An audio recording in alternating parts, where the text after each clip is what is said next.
My name is Edmund O'Leary, and I have a lived experience of mental illness, especially long-term depression and post-traumatic stress disorder.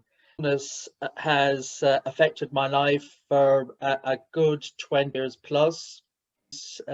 My consultant psychiatrist signed me off his books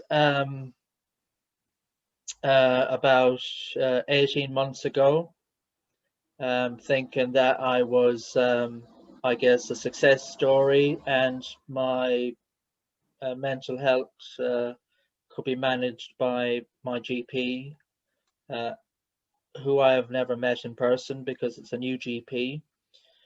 Um, I became very isolated and I became very lonely, living on my own.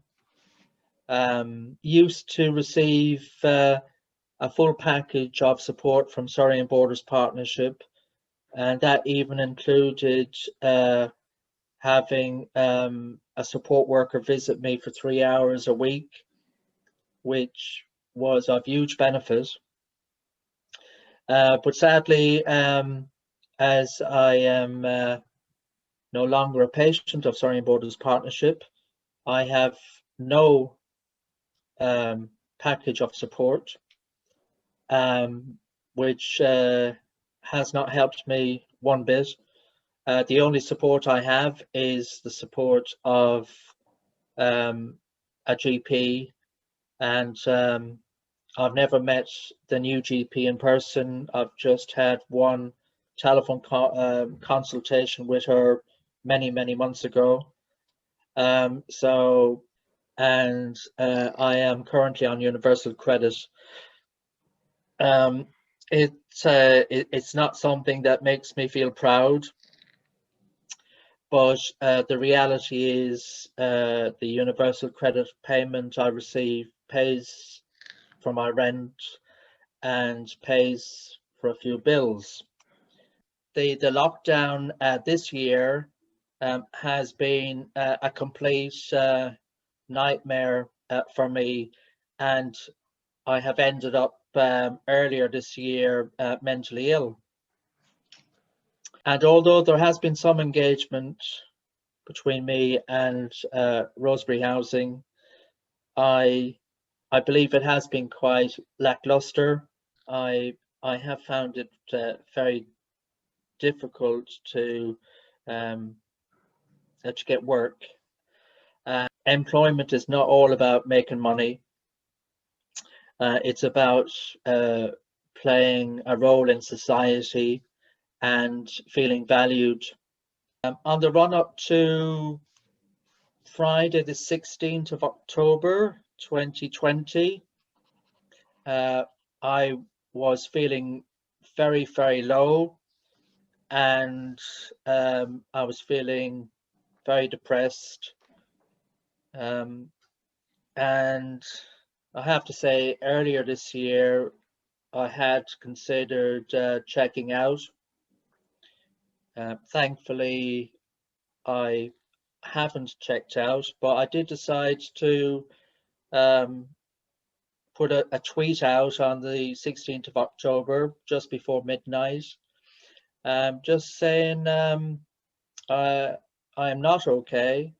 I am feeling rock bottom. And if you see this tweet, it would be lovely if you just say hello.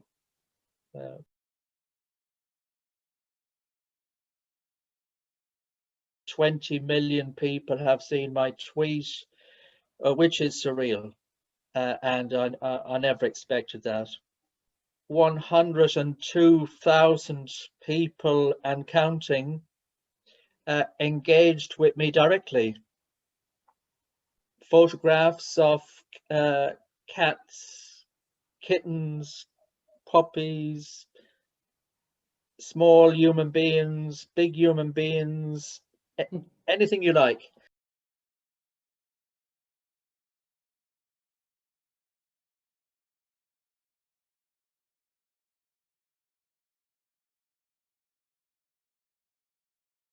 I'm absolutely delighted to say that one of my new friends is Matthew. He connected with me on Twitter, and he invited me to join him on a walk. And his approach was very welcome and right up my street because it was very personal. He's a lovely guy, and I accepted his invitation. And I really valued that one-to-one connection over Epsom Downs.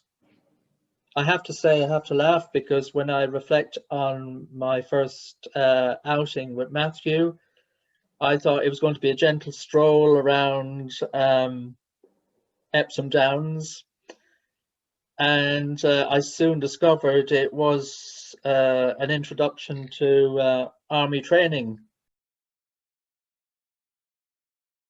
And I think this is a good time to, I suppose, remind the powers that be that although group activities and group walks are fantastic and have their place, they do not suit everyone, and there is a need for sometimes one-to-one walks as well.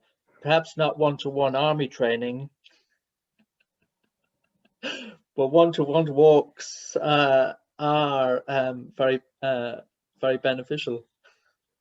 I feel the mental health trust could be far more proactive in terms of reaching out to people who are on their books or people who have recently been signed off their books. I really feel that we could do with far more carrots and far less sticks, because the sad fact of the matter is the regime, certainly prior to COVID-19, is more a regime that punishes people than a regime that rewards people, especially in terms of sanctions. And the story is not over yet.